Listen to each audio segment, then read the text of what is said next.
जरा सोचो, हम रात को आसमान देख रहे हैं और कुछ अलग है। एक अजीब सा अंधेरा दिखाई दे रहा है, तारों के बीच एक खाली जगह। ये सिर्फ खाली जगह नहीं है, ये एक ब्लैक होल है, एक बहुत पावरफुल कॉस्मिक चीज जो हमारे ग्रह के पास घूम रही है। धरती और उस पर मौजूद हर चीज का क्या होगा, सोचकर ही रूह कांप जाती है ना? ब्रह्मांड बहुत खूबसूरत और अनइमेजिनेबल पावर से भरा है और ब्लैक होल इसी पावर की याद दिलाते हैं। चलो इस कॉस्मिक रहस्य को समझते हैं और ऐसे क्लोज एनकाउंटर के रिजल्ट्स देखते हैं।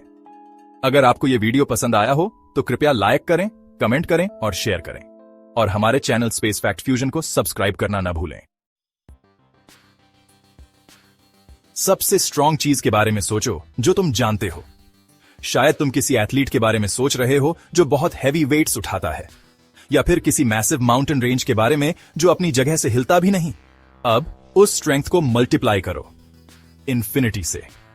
सोचो कि एक एक्सप्लोजन कितना पावरफुल हो सकता है, या फिर एक गैलेक्सी जिसमें काउंटलेस स्टार्स हों। ब्लैक होल के बारे में बात करते समय हम इसी पावर के बारे में बात कर रहे होते हैं। ये वो जगह है जहां नेचर की सबसे एक्सट्रीम फोर्सेस काम करती हैं। ये स्पेस में ऐसी जगह होती है जहां ग्रेविटी इतनी ज्यादा स्ट्रांग होती है कि कुछ भी, लाइट भी इसके पुल से बच नहीं सकता। इमेजिन करो कि एक जगह है जहां लाइट भी एस्केप नहीं कर सकती। एक जायंट कॉस्मिक वैक्यूम क्लीनर की कल्पना करो जो अपने रास्ते में आने वाली हर चीज को सक कर लेता है। ये वैक्यूम क्लीनर इतना पावरफुल है कि ये स्टार्स, प्लैनेट्स और यहां तक कि लाइट को भी खींच लेता है।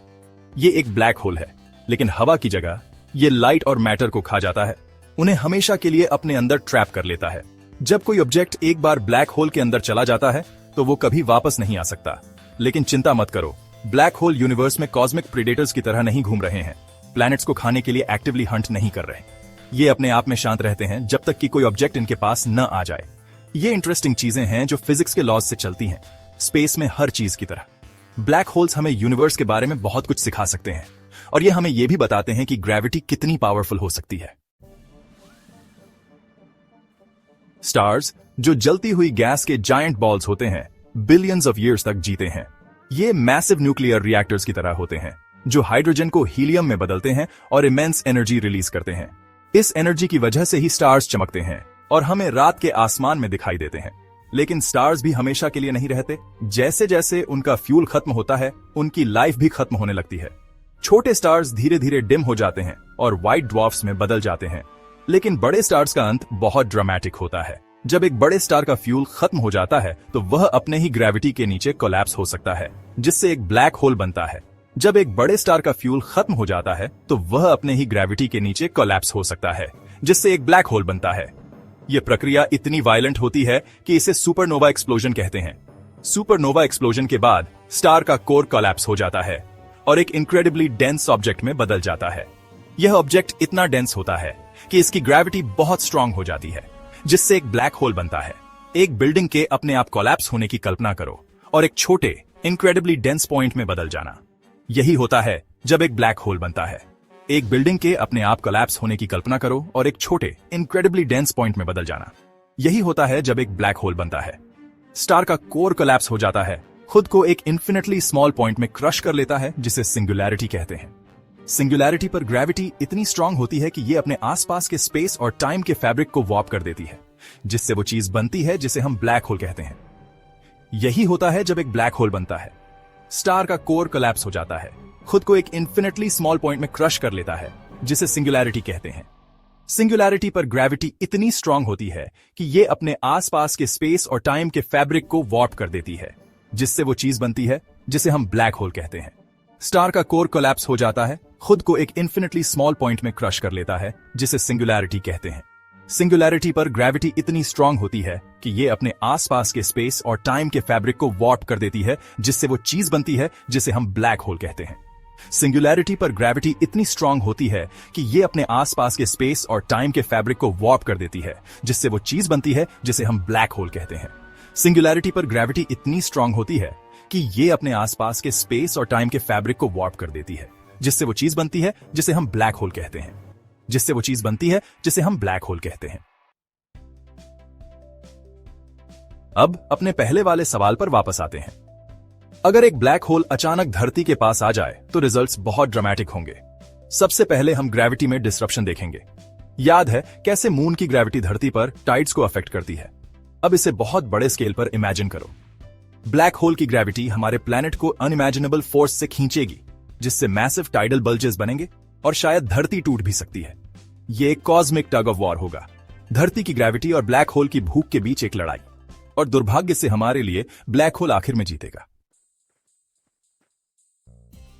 हम हर दिन गुरुत्वाकर्षण का अनुभव करते हैं। ये वह बल है जो हमारे पैरों को जमीन पर और पृथ्वी को सूर्य की परिक्रमा में बनाए रखता है। लेकिन एक ब्लैक होल का गुरुत्वाकर्षण कुछ ऐसा है जो हमने पहले कभी अनुभव नहीं किया। कल्पना कीजिए कि आप एक स्पेगेटी के टुकड़े की तरह खींच रहे हैं। आपके पैरों पर आपके सिर से ज्यादा गुरुत्वाकर्षण का बल महसूस हो रहा है। इसे भौतिकविद स्पेगेटिफिकेशन कहते हैं और यह एक ब्लैक होल के बहुत करीब जाने का एक असली रिजल्ट है। पृथ्वी के उस हिस्से पर जो ब्लैक होल की तरफ है और जो दूर है, उनके बीच गुरुत्वाकर्षण बल में अंतर बहुत बड़ा होगा, जिससे हमारा ग्रह एक लंबी आकृति में खींच जाएगा। Time twists and turns relativity in action. यहां चीजें वाकई अजीब हो जाती हैं। आइए हम इस फैसिनेटिंग जर्नी में डाइव करें और देखें कि कैसे रिलेटिविटी हमारे यूनिवर्स को शेप करती है। आइंस्टाइन के रिलेटिविटी के थ्योरी के हिसाब से टाइम कांस्टेंट नहीं है। ये एक ऐसा कॉन्सेप्ट है जो हमारे डेली एक्सपीरियंस से बिल्कुल अलग है। हम सोचते हैं कि टाइम एक स्टेडी और अनचेंजिंग फ्लो है, लेकिन आइंस्टाइन ने हमें दिखाया कि यह सच नहीं है। ये रिलेटिव है, मतलब ये आपके रिलेटिव मोशन और आपके आसपास ग्रेविटेशनल फील्ड की स्ट्रेंथ के हिसाब से स्पीड अप या स्लो डाउन हो सकता है। जब आप तेज गति से मूव करते हैं या किसी मैसिव ऑब्जेक्ट के पास होते हैं, तो टाइम आपके लिए अलग बिहेव करता है। एक ब्लैक होल के पास टाइम खुद स्लो डाउन हो जाएगा। ये इफेक्ट इतना स्ट्रांग है कि अगर आप किसी ब्लैक होल के पास जाएं, तो आपको लगेगा कि टाइम बहुत धीरे धीरे गुजर रहा है। अगर आप सेफ डिस्टेंस से देख रहे हैं कि एक स्पेसशिप ब्लैक होल के पास जा रहा है, तो आपको स्पेसशिप स्लो डाउन होता हुआ दिखाई देगा। ये ऐसा होगा जैसे कोई मूवी स्लो मोशन में चल रही हो और आखिरकार इवेंट होराइजन पर टाइम में फ्रीज हो जाएगा। ये वो पॉइंट है जहां से कोई भी ऑब्जेक्ट, चाहे वो लाइट ही क्यों ना हो, वापस नहीं आ सकता। ये माइंड बेंडिंग फिनोमिनन, जिसे टाइम डिलेशन कहते हैं, आइंस्टाइन के थ्योरी के सबसे इंटरेस्टिंग प्रेडिक्शंस में से एक है। ये हमें दिखाता है कि यूनिवर्स कितना कॉम्प्लेक्स और मिस्टीरियस हो सकता है और ब्लैक होल के बिजार नेचर को हाईलाइट करता है। ये हमें सोचने पर मजबूर करता है कि हमारे यूनिवर्स में और कितने ऐसे सीक्रेट्स छुपे हो सकते हैं जिन्हें हम अभी तक समझ नहीं पाए हैं। Planetary havoc, when black holes rig chaos. धरती पर एक ब्लैक होल के इफेक्ट्स सिर्फ ग्रेविटी और टाइम तक सीमित नहीं होंगे। Intense gravitational forces catastrophic events की एक सीरीज अनलीश करेंगे। अनइमेजिनेबल मैग्नीट्यूड के भूकंप हमारे ग्रह को हिला देंगे, वॉल्केनोज अनप्रेसिडेंटेड फ्यूरी के साथ फटेंगे और पहाड़ों से ऊंचे सुनामीज पूरे कॉन्टिनेंट्स को निगल जाएंगे। हमारा एटमॉस्फेयर, वो हवा जो हम सांस लेते हैं, छीन ली जाएगी, जिससे हमारा ग्रह एक बैरन और लाइफलेस वेस्टलैंड बन जाएगा। ये एक कॉस्मिक अपोकलिप्स होगा, इन सेलेस्टियल ऑब्जेक्ट्स की ऑसम पावर का प्रमाण। कभी जाना पहचाना नीला ग्रह डिस्ट्रक्शन के स्वर्लिंग वॉर्टेक्स में बदल जाएगा। यूनिवर्स के सबसे एक्सट्रीम फिनोमेना के सामने लाइफ की फ्रेजिलिटी का एक कठोर reminder. Could we survive facing the cosmic Abish?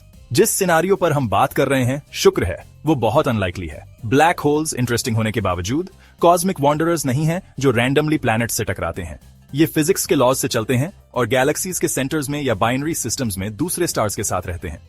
क्या हम थियोरेटिकली ऐसे एनकाउंटर से बच सकते हैं? ईमानदार जवाब है शायद नहीं।